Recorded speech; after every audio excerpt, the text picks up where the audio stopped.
Good morning, good afternoon, good evening, no matter where you're at. Hello, it's good to see you. Before we go any further, make sure you hit that subscribe button and like this video, share it. Look at the other videos on the channel, check them out, and would love to hear your thoughts, anything like that.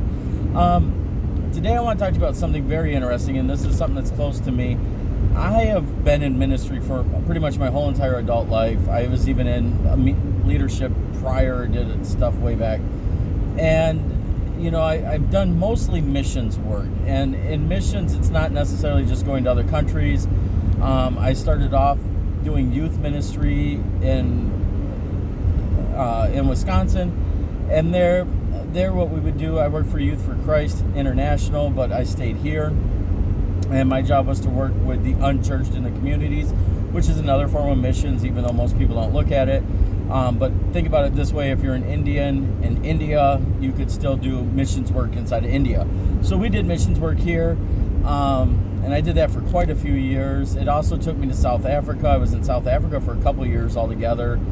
I've done church planting, which is a form of missions work in its own right. So I've always been doing missions work. What's interesting is now that I'm older, I'm realizing that a lot of Christians have no clue what missions work is, and they actually almost have a negative viewpoint of missionaries. And what I mean by that is, now that I'm an adult and I've recently gotten married late in life compared to when most people would get married, only 3 years, coming up 3 years now, and you know, some things changed for us, and I married in. We have 2 daughters. My wife had 2 daughters from before, so things change in my life, and we look to start settling down. And you know, part of me still wanted to be able to do short-term trips like I tend to do, and that's partly due to my ministry of being a ministry of helps also. And so a lot of this was going on, and as I started to look for churches that I knew were looking for a pastor, I ran into a lot of negative comments, and even from people very close to me.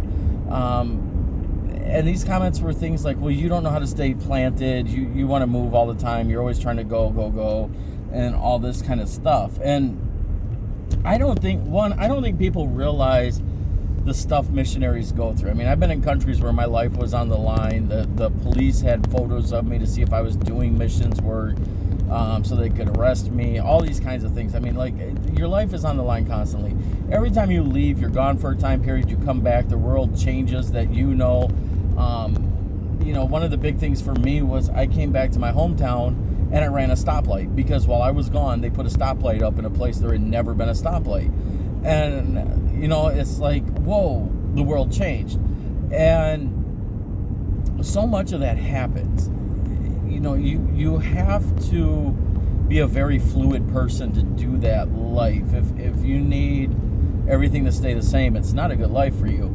And so, and that's why some people, it is seasonal. They go through a season of missions work because they can do that. They go through a period where they can do it, but then life changes and they don't want to do it anymore, and that's not necessarily bad. So what I realized is when I came back, and just over the last couple of years, I have had numerous people make very negative comments to me about you're not committed to anything, or you know, all this kind of stuff. And I'm going, you don't even know what I went through at times in my adult life. And I look around and see some of the people I went to school with, and they have careers, they have their houses, their cars, they have all that kind of stuff.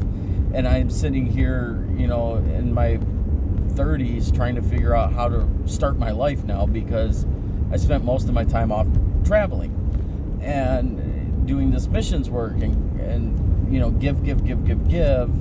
And to be honest, most missionaries now, they struggle because churches don't financially support the way they used to anyways, and the younger generation doesn't know how to give money to a missions person at all. So missionaries, you know, I have a deep heart for missionaries, but you have to be very careful when you do this that you respect the missionaries and the calling God put on their life, because their life may not look what you think life should look like. but it is. It's what God called them to do. It's what they're supposed to do. And they should be respected for that. So when you look at a missionary and you say, man, their life is not, what I would expect life to look like, understand they know that. Their life is not what they expected it to look like either. Missions is always different. And for me, like, missions has been going to places I never expected to go. I never in my life thought I would get to go to India. I've always loved India and never once in my life thought I would actually get to go there. And the door opened up. I got to go to India.